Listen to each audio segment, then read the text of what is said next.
to the final thing we're going to talk about on streaming this week, or streaming and friends, and this is My Dead Friend Zoe on Sky Cinema.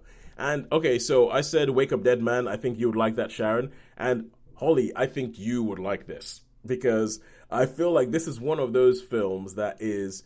It's a bit like what was the name of that one? Something Lake, Eco Lake, Odo Lake. Except there's Oh, Echo Lake. No. no, I remember. Yes, Some the something like yeah, anyway. that one. It's a bit like one of these sort of films that shows up on Sky that is small, and you probably had like a really small cinema release and all that. And this stars Shaniqua Martin Green and Natalie Martinez. And when the first time you meet them, they are soldiers in Afghanistan. So they're soldiers in Afghanistan. They're two females in like this platoon. They have to deal with constant sort of like one guy who's always coming and leering at them, or is always trying to like get a date with one of them and all that kind of stuff and all that. And they're talking about what their life is like in Afghanistan and what's going to happen when they come back. I mean, the film is called My Dead Friend Zoe, and one of them is called Zoe. So you kind of know where it's going. England. Yeah, so you're sitting down, and Zoe is sitting down talking to, I think her name is Morgan, so Nico Martin Green's character, and it's saying, well, it's like promise me something. It's like what? Promise me that when we leave here, I'm not going to be one of these people that ends up sitting out in a circle singing Kumbaya, talking about my feelings and how this war has messed me up. Smash cuts to Morgan sat in a room with Morgan Freeman and a whole bunch of other veterans talking about how the war has messed them up and their PTSD. And the thing about this is that Morgan is sat down there, and Zoe is beside her. And it becomes very obvious that Zoe is in Morgan's mind.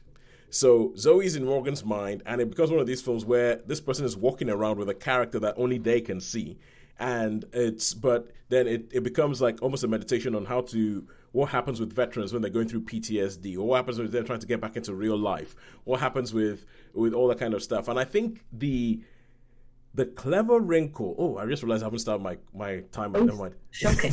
Yeah, so like the clever wrinkle I find with this film is the cause of the PTSD is it surprised me. It surprised me when I was kind of because there's a very obvious thing that you could have gone there. It's there was an IED and everything like that, and it isn't quite that. It isn't quite that, and the film just sort of plays with that a little bit. Thankfully, it's not that long, and you have the whole thing of where you have Morgan who is not really engaging with the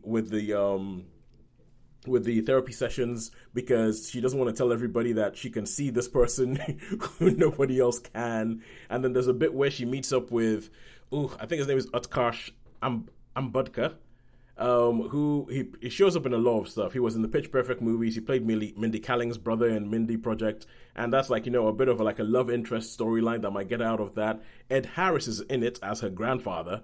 And so there's a whole subplot about her grandfather who was also a veteran and her grandfather who might be getting memory loss and what they do about that and all that kind of stuff. And it's all put in there. But the main thing about this, and it's you find out that a lot of the people you see in this film are actually veterans. So a lot of the people you see in this film, because there's some of the performances, you look at them and go, that's a very naturalistic performance. That's a bit of a weird way of speaking that at the end you realize, not actually an actor.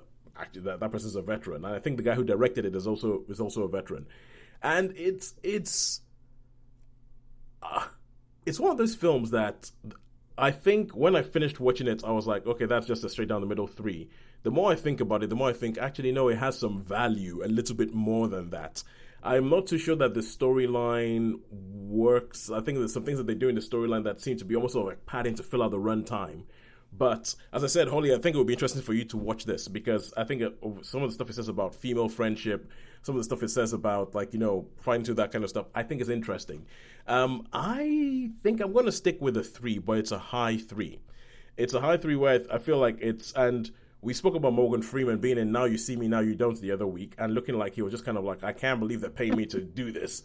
But in this, he actually looks like he's acting. And I think part of it is because Morgan Freeman himself is a veteran. And so I didn't know that. yeah, I didn't know that either. And it's like, and I think a lot of that sort of like plays into the people who made this. It feels like a passion project. It feels like a passion project. It feels like not quite a love letter, but just kind of like to sort of say to veterans, well, if you'll excuse the phrase, we see you. So I would give it a 3 out of 5, but I think it will be interesting. I'll be interested to see what it is you think about it, Holly, if you ever get to watch it. Oh, I will add that to the list. All right.